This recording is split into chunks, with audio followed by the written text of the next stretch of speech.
Hello, welcome to this reservie events tutorial.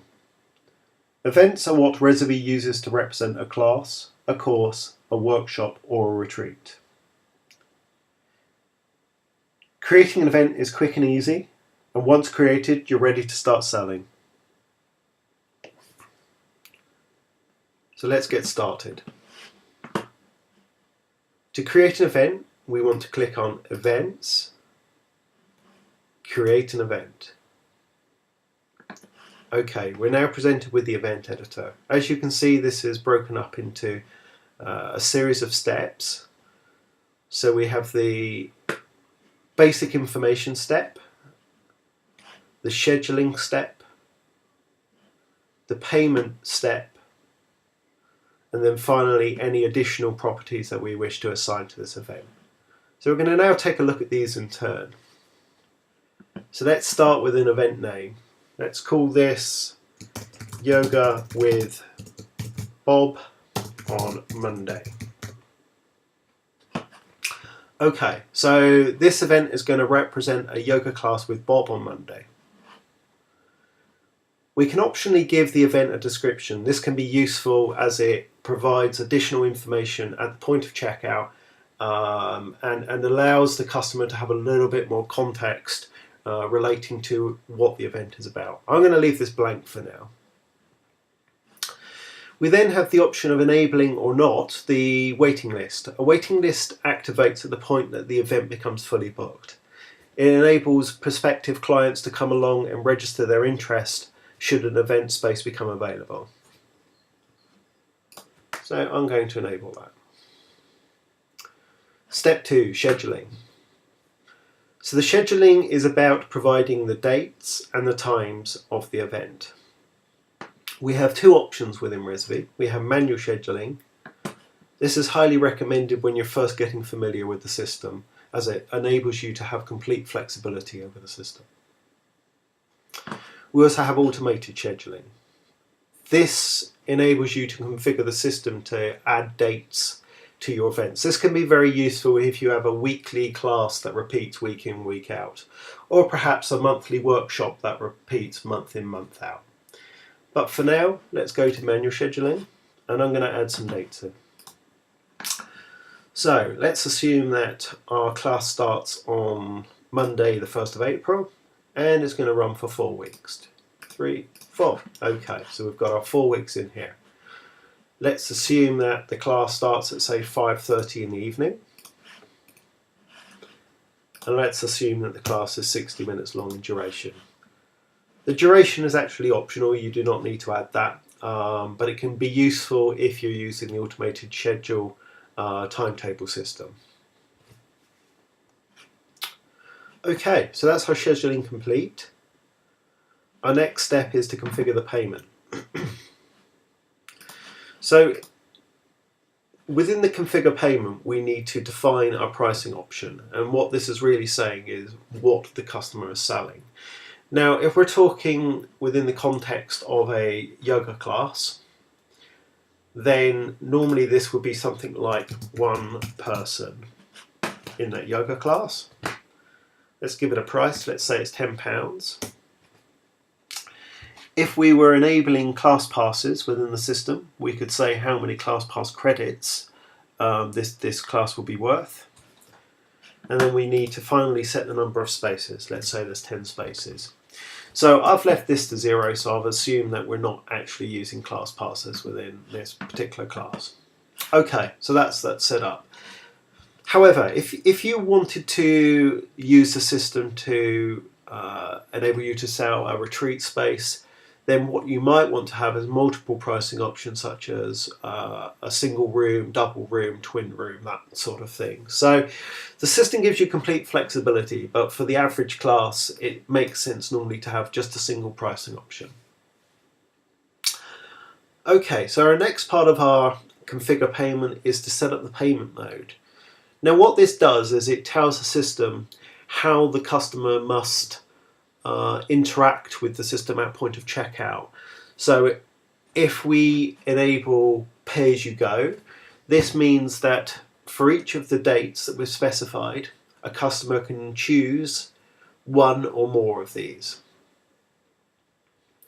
Block groups these dates together and says to the customer, you must purchase all of these dates. So this can be particularly useful if you're running a course and you want a customer to come in and buy the entire lot of dates. And then finally we have flexible, which is really a hybrid between these two. It encourages customers to purchase a block, but if they wish to just cherry pick and select individual dates, they can do so. Okay, so we're going to keep this as pay-as-you-go. If we wanted the customer to be able to purchase via a class pass, then we also need to specify in the event which class passes can be used for this event. We've assumed up here that we're not using class passes, so I'll leave this blank. So that is now step 3 complete. Finally, we have step 4. Step 4 are really a bunch of additional properties and options. We won't go into these in any great detail, but just running through them, we have actions. Actions are emails that are sent out to the client at the point of purchase, a point of cancellation, or if they're on a waiting list and space becomes available. Now, normally one would use a default set of actions, and therefore there's no need to come in here and override these. However, if you are running a special workshop or a special event, perhaps at a different venue than you normally use, then you may want to come and have a special action for that particular event, a special email that's sent out. So if you wanted to do that, you would configure that within this section here. Payment adjustment. So the system allows the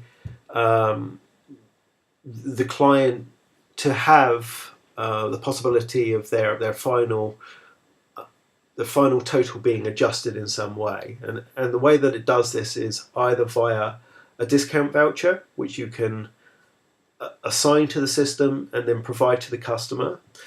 So the reason you might want to do this is perhaps a special promotion that you're running on your Facebook page where you may want to, I don't know, reduce a class by say 10%. Or we have the possibility of assigning payment rules. Payment rules are a way of rewarding the customer if they behave in a particular manner. So what you might want to do is, if you were running, say, the flexible system here, but customers bought all 4 dates, then you may want to reduce, say, the class by £1. However, if they only just buy 1 or 2 dates, then you may want to charge them the full rate. So payment rules, which you first need to assign and then associate with the event, enables you to provide special rules which will influence the final total that the customer pays. Finally, we have properties. So in properties, you can assign a facilitator. So this is third-party teachers that are perhaps teaching the class for you. It enables them then to be able to log into this event and to be able to see the class register. Locations. If you've set up a location and defined a Google map, then this will place that location on the checkout page. This can be really useful, especially if you run in a number of locations, as it gives the customer additional information on where that class will be held. Terms. So by default, the system comes up with a default term at point of checkout, which states that the customer must adhere and comply to your terms and conditions. However, if you want to apply additional terms and conditions at the point of checkout, you can assign them here. And again, you would define them first and then associate them to the event. Finally, we have categories. Categories are a way of adding filters to an event. This is used normally within the context of schedules being an automated timetabling system. So if you were to assign a category to this event, you could then configure your timetable so that only events with that particular category will be displayed within the timetable page. This can be useful if you want to break up your timetable into multiple timetables. Let's say, for example, you run Pilates classes and yoga classes. You can then have a timetable for your Pilates classes and a separate one for your yoga classes. We're going to leave all of these blank and just move on. Okay, so we're done. So that event is now set up and ready to sell. So we now need to get this onto our website. The system provides you with a way of embedding this on. So we have a number of options here. We have some buttons. So these are Book Now buttons that you can embed straight onto your website. If we click on one of these, what we can see is a bunch of HTML code that we can embed straight into our website. And most websites allow this. We also have a link. So this is an HTML link, again, that you can embed straight into your website. So it contains all of the HTML elements required to make that link work. And then finally, we have the raw address. And the raw address can be used within multiple editors, within standard website systems. It enables you to maybe link this event directly from your menu system. It provides you with the base address of the checkout page that will be used to purchase that event. And that is it. Well, thanks for watching.